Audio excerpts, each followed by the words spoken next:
આમ જોઈએ તો રાજનીતિ અને અંધશ્રદ્ધાને કોઈ લેવા દેવા નથી, પરંતુ હા, કેટલાક રાજકીય નેતાઓને અંધશ્રદ્ધા સાથે ચોક્કસ લેવા દેવા હોય છે। આવું જ એક કાયમ ચર્ચામાં રહેતું કાર્યાલય એટલે વાપી ભાજપનું મધ્યસ્થ કાર્યાલય। ભાજપ આ કાર્યાલયને શુકનવંતુ કાર્યાલય માને છે, કારણ કે 2006 પછી ભાજપે પાછું વળીને જોવાનો વારો નથી આવ્યો। લોકસભાની ચૂંટણી નજીક આવી રહી છે ત્યારે રાજકીય પાર્ટીઓ ભવ્ય જીત માટે કમર કસી રહી છે। તેવી જ રીતે વાપીમાં પણ ભાજપ અને કોંગ્રેસ દ્વારા પણ તૈયારીઓનો ધમધમાટ ચાલી રહ્યો છે।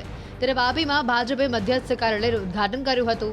ખાસ વાત તો એ છે કે વલસાડ જિલ્લામાં વાપીમાં કે રાજ્ય કે દેશમાં ચૂંટણી ભલે કોઈ પણ હોય, પરંતુ પાર્ટીનું મધ્યસ્થ ચૂંટણી કાર્યાલય એક ચોક્કસ જગ્યાએ જ બનાવે છે। અને જ્યારથી આ જગ્યા પર ચૂંટણી કાર્યાલય શરૂ કરવાની શરૂઆત થઈ હતી ત્યારથી ભાજપે વળીને જોયું નથી। ત્યારે ફરી વાપીના મધ્યમાં આવેલા જાણીતા પેલિલોનની બાજુમાં ભાજપના મધ્યસ્થ ચૂંટણી કાર્યાલયનો આરંભ કરવામાં આવ્યો છે। મધ્યસ્થ કાર્યાલયના ઉદ્ઘાટનમાં રાજ્યના નાણામંત્રી કનુભાઈ દેસાઈ ખાસ ઉપસ્થિત રહ્યા। આ કાર્યાલય આપણા માટે એકદમ સુકન્યાળ છે। જ્યારે પણ આપણે 2014માં ડૉક્ટર કેસી પટેલ 2,08,000 વોટે જીતેલા અહીંયા, અને 2019માં 3,54,000 વોટે। મારી વિધાનસભાની વાત કરીએ તો 2012માં આપણે 37,000, 2017માં 52,000 અને 2022માં 97,000 વોટે આવ્યા। રહી વાત હવે ખાસ કરીને નગરપાલિકા। ઉલ્લેખનીય છે કે વાપીમાં 2006 પહેલા ભાજપ ચૂંટણી વખતે અન્ય જગ્યાએ ચૂંટણી કાર્યાલય શરૂ કરતું હતું, પરંતુ એ સમયગાળા દરમિયાન ભાજપ સત્તાથી દૂર રહેતું હતું। જો કે ત્યારબાદ 2006થી ભાજપ દ્વારા વાપીમાં આ જગ્યાએ જ ચૂંટણી કાર્યાલયનો આરંભ કરવામાં આવ્યો, અને ત્યારબાદ ભાજપે જ્યારથી આ જગ્યા પર ચૂંટણી કાર્યાલય બનવાની શરૂઆત કરી ત્યારથી ભાજપે પાછું વળીને જોયું નથી। દર વખતે ચૂંટણીઓ દરમિયાન ભાજપની જીતનો ગ્રાફ રોકેટ ગતિએ વધતો જાય છે।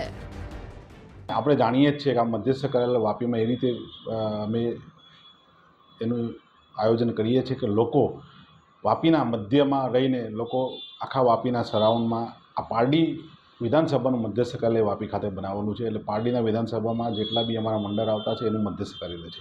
આ રીતે અમારું મધ્યસ્થ કાર્યાલય ચૂંટણી કાર્યાલયના હિસાબે એનું સુકનવંતુ અને ઉત્તરોત્તર દર વખતે જે અમને ભારતીય જનતા પાર્ટીને જે રીતે દર વર્ષે વિજય મળે છે અને વિજય ઉત્તરોત્તર દર વખતે જે અમને લીડ મળે છે એમ વધારો થતો જાય છે। એ માટે આ મધ્યસ્થ કાર્યાલય અમારા માટે સુકનવંતુ છે, અને આ વખતે બી મધ્યસ્થ કાર્યાલયનો એ જ જગ્યાએ અમે શુભારંભ કર્યો છે, અને છેલ્લા 10 દિવસથી આ મધ્યસ્થ કાર્યાલયનું રોજિંદું કામ રોજે રોજ જે અમારા કાર્યક્રમ હોય રોજે રોજ દરેક કાર્યકર્તાઓ ભેગા મળીને અને જે અમારું આ પારડી વિધાનસભાનું મધ્યસ્થ કાર્યાલય છે એમાં બેસીને અમે આયોજન કર્યું। આ જગ્યાના કાર્યાલયના આરંભ બાદ આજ દિવસ સુધી એક પણ ચૂંટણીમાં ભાજપને હારવા નથી દીધું। આથી ચૂંટણી ભલે નગરપાલિકાની, જિલ્લા પંચાયત, તાલુકા પંચાયત કે વિધાનસભા કે લોકસભાની ચૂંટણી જ કેમ ન હોય, ચૂંટણી કે ઉમેદવાર ભલે ગમે તે હોય, પરંતુ ભાજપ પોતાનું મધ્યસ્થ ચૂંટણી કાર્યાલય અહીંયાથી જ શરૂ કરે છે। અત્યાર સુધી ભાજપે આ જગ્યા પરથી 4 નગરપાલિકાની ચૂંટણીઓ, 4 વિધાનસભાની ચૂંટણીઓ અને હવે ત્રીજી લોકસભાની ચૂંટણી વખતે અહીંયા મધ્યસ્થ ચૂંટણી કાર્યાલય બનાવ્યું છે। ફરી અહીંયા કાર્યાલય શરૂ કરાતા ભાજપને આ વખતે પણ ઝળહળતી સફળતા મળશે તેવું ભાજપના અગ્રણીઓ તથા કાર્યકર્તાઓનું માનવું છે।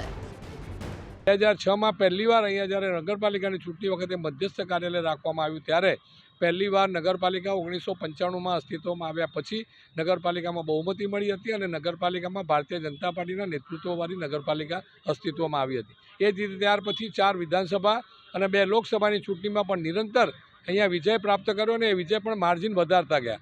વિધાનસભામાં અમે 37,000થી પહેલાં જીત્યા હતા, પછી તેને 53,000 અને છેલ્લે હમણાં 2022ની ચૂંટણી એ 97,500 મતે જીત્યા। એવી રીતે લોકસભાની 2014ની ચૂંટણી 2,25,000 મતે જીત્યા હતા, અને આજે 2019ની ચૂંટણી 3,58,000 જીત્યા હતા, અને આ 2024ની ચૂંટણી અમે 5 લાખની માર્જિનથી જીતવા જઈ રહ્યા છે। લોકોનું સમર્થન અમને વિશેષ રૂપમાં સારી રીતે પ્રાપ્ત થઈ રહ્યું છે, અને આ ફરીવારથી આ કાર્ય સુકનવંતુ પ્રાપ્ત થવાનું છે।